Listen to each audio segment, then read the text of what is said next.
काल म्हापशेगिरी उदका पायपलायन फुटून उदकाच्या लोटांत ग्रीन पार्का लागसारचो रस्तो व्हांवून गेल्लो. आतां परतून त्याच रस्त्या सायडीकचो रस्तो परतून व्हांवून गेला.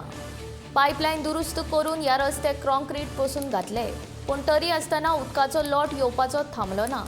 ताका लागून कुशीकचो रस्तो देखून खणचो पडलो. परतून एकदां हो रस्तो खणिल्ल्या कारणान येरादारी आडमेळ जाल्या. नेमकी ही पायपलायन खंय फुटला तें सांपडप कठीण आसा.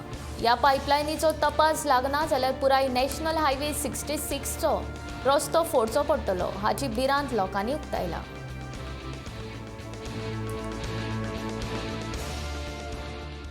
एक्झॅक्टली हांव कितके लागतले म्हणून सांगूंक शकना. पायप लायनाची तेंचे लेआउट प्लॅन ना. आतां कदाचित हो जर पायप पोंच्यान जर गेले जाल्यार रस्तो नॅशनल हायवे 66 जो आहा पोंच्यान जर गेल्यार ताका रस्तो फोडपाचे हेतूनसून ताका तयारी करची पडटली. वा देवा कडेन मागता रस्तो फोडूंक फावना म्हणून.